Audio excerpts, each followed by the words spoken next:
O que eram os escravizados domésticos hoje são as trabalhadoras domésticas com o mesmo requinte de crueldade. Isso representa a herança social, econômica e cultural. Muitos, infelizmente, se submetem por causa da dificuldade que se tem de arrumar os seus empregos em outros lugares, na maioria das vezes ocupado por pessoas brancas. Como se agora a gente tivesse obrigação de servir, né, os senhores modernos. Essa é a dificuldade de ser trabalhadora doméstica.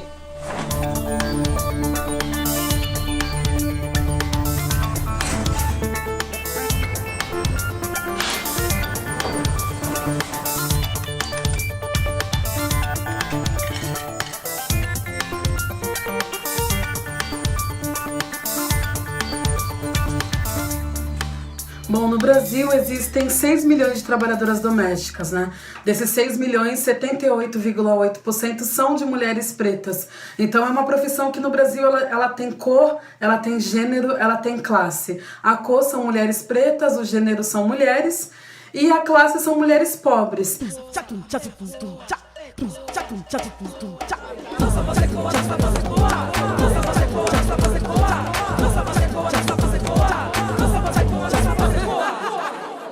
Mulheres negras são maioria justamente por causa dessa herança cultural, onde os filhos da sinhazinha eram cuidados pelas mulheres da senzala. Essa relação entre ontem e o hoje, infelizmente, não mudou.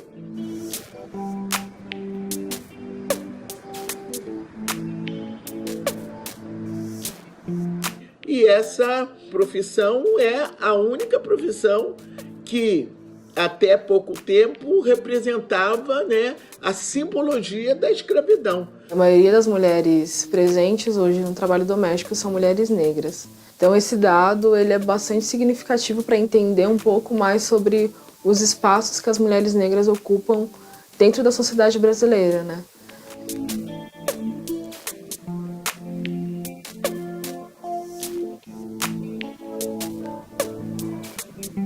Minha mãe é trabalhadora doméstica, mas hoje ela é faxineira de escritório, mas ela já foi.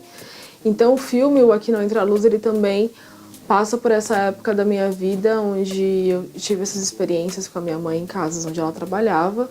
Eu também falo muito sobre essa questão de que o trabalho doméstico ele é hereditário para as mulheres pretas, né? Minha avó foi empregada doméstica, a minha mãe foi empregada doméstica e o que restou para mim foi ser trabalhadora doméstica também. E quando eu falo restar, não é menosprezando a profissão e diminuindo, não. Porque olha-se a parte externa, mas a interna, do conhecimento, da sabedoria, da capacidade intelectual, isso muitas das vezes é deixada um pouco de lado e aí atrapalhando, infelizmente, a inserção do mercado de trabalho para outros tipos de atividade e aí, para a sua sobrevivência, para a nossa sobrevivência, aí o que resta realmente são esses trabalhos.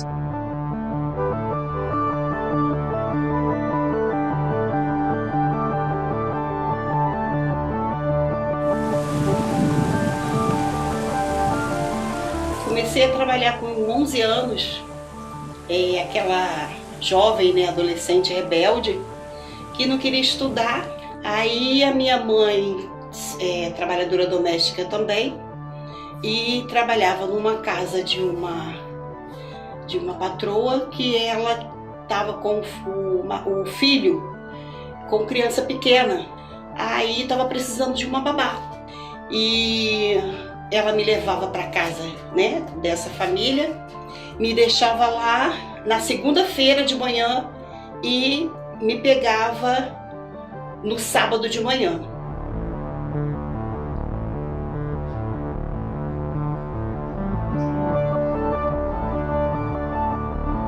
Quando eu completei 18 anos, eu entreguei currículo em diversos lugares e sempre pediam boa aparência. E aí a boa aparência ela nunca era personificada numa pessoa igual a mim, né? Preta, gorda, retinta.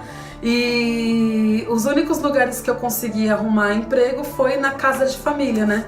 Que é dessa forma que a gente chama. Aos 12 anos, né, a gente se viu na necessidade de ajudar, de levar o sustento para a família. Então, cuidei, né, de criança, eu fui babá de família de 2 irmãs, eu e outra.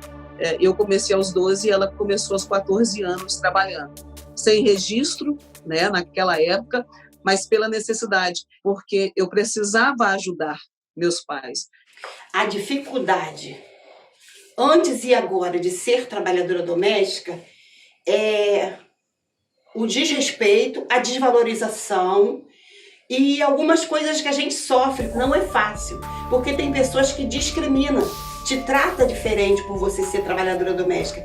Eles comparam com o trabalho escravo, né? Aquele tempo que pegava as negras da senzala e levava para casa grande sem direito nenhum, né?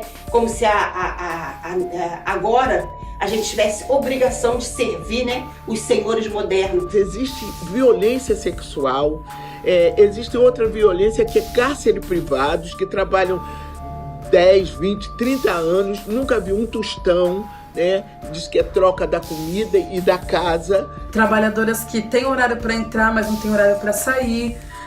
Trabalhadoras que limpam a casa, né? Organizam tudo, fazem o almoço e não pode se alimentar da própria comida.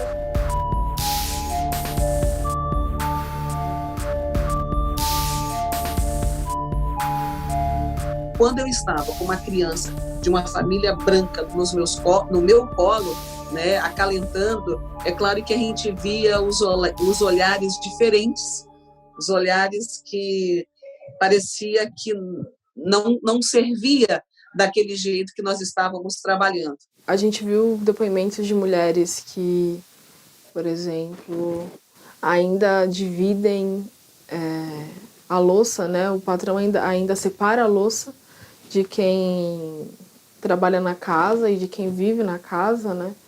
O pior momento da minha vida é quando o meu patrão vai trabalhar. Ele vai trabalhar, né? Ele leva a esposa dele para o trabalho, fala para a esposa dele que está indo para o trabalho, porém ele volta para casa para me assediar. E aí a única solução que eu tive era tirar cópias de todos os cômodos. Então, se eu vou limpar o quarto, eu me tranco. Se eu vou limpar o banheiro, eu me tranco. E assim eu consigo fugir dos assédios dele. Porque quando eu falo que eu vou mudar de emprego, minhas amigas falam, menina, resiste. Você ganha R$ 1.800 por mês. Você nunca vai ganhar esse valor em outro lugar. E eu fico aqui resistindo, porque também deixei meus filhos no Nordeste. E eles precisam desse dinheiro. Porque a senzala moderna é o quartinho da empregada. Em qualquer profissão você só pode sofrer esse certo tipo de assédio. Mas no trabalho doméstico é pior. Por quê? Dentro de uma empresa, de uma firma ou de uma loja, você consegue testemunhas. E dentro de uma residência, como você vai provar que aquilo está acontecendo?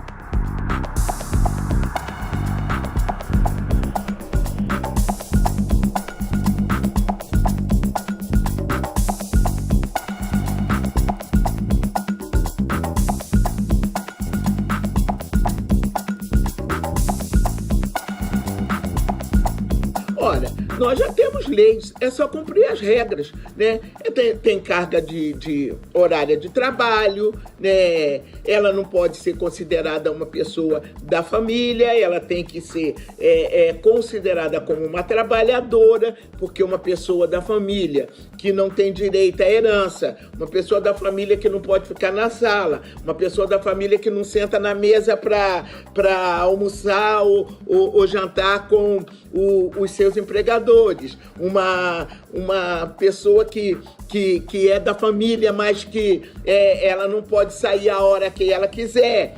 Então não é possível. Então você não é da família, você pode ser uma pessoa, uma trabalhadora muito considerada pela família, e essa consideração se expressa em cumprir os seus direitos constitucionais.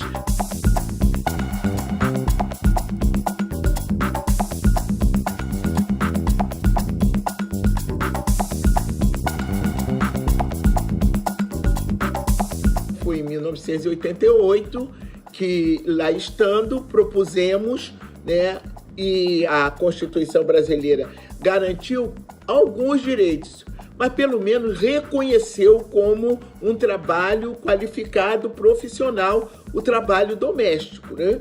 E esse trabalho foi um trabalho árduo, que contou exatamente com a organização das trabalhadoras domésticas que lá estiveram conosco todo o tempo, né, trabalhando, fazendo seu lobby, e elas continuam até hoje lutando para que nós possamos fazer mudanças. É com muito orgulho que eu venho a esta tribuna e, por que não dizer, com uma emoção enorme de quem tem a responsabilidade de entender que os nossos sentimentos, por décadas e décadas, não foram realmente recompensados. Porque quando nós temos sentimentos, é evidente que nós damos muito mais, nós fazemos muito mais. E nós precisamos também de não ter muito mais, apenas o nosso direito.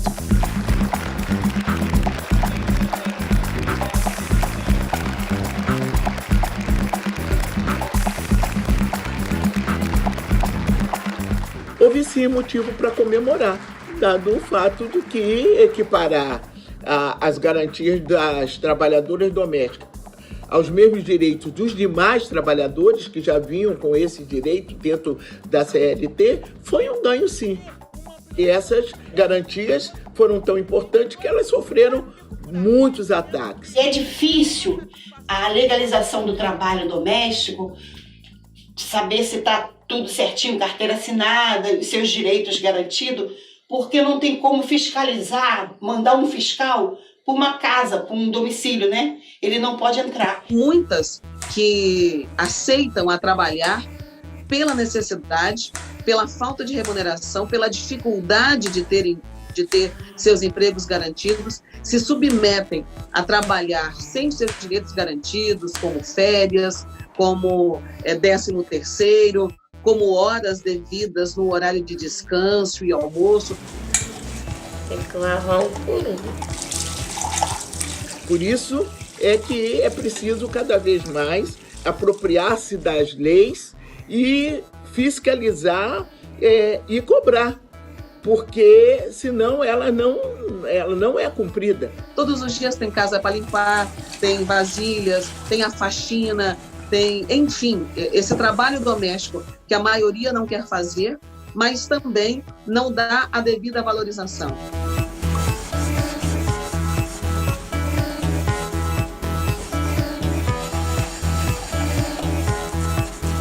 Assim que começou essa história de vírus, de quarentena, aí começou a preocupação, tanto nacional, tanto estadual como nacional, como estão as trabalhadoras domésticas nessa quarentena.